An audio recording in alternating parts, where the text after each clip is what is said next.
جب بندہ سورت فاتحہ پڑھتا ہے اور صرف 7 بار پڑھ لے، یہ 7 بار کی برکت ہے، جو 7 سے زیادہ پڑھے گا سوچیں کیا کمالات برکات ملیں گے۔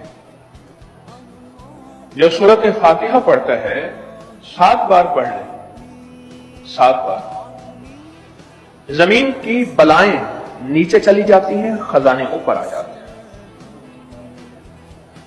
آسمان کی بلائیں جو اتر رہی ہوتی ہیں وہیں ٹھہر جاتی ہیں۔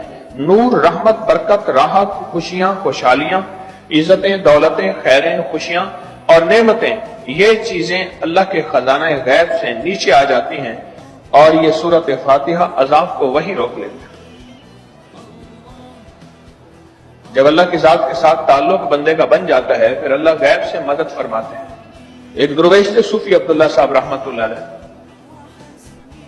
ان کے طالب علموں نے، استادوں نے کہا حضرت کچھ نہیں ہے، فاقے ہیں، کچھ بھی نہیں ہے کھانے کو، اور کئی دنوں سے نہیں، اور اساتذہ کی تنخواہیں بھی دینی ہے، کہاں سے لائیں؟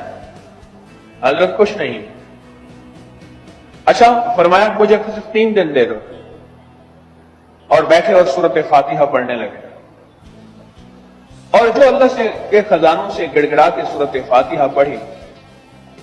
اچھا بھی انسان تھے، انہوں نے اللہ سے لینے کا تعلق پیدا کر لیا تھا، مانگ مانگ مانگ مانگ اللہ سے رابطہ کر لیا تھا۔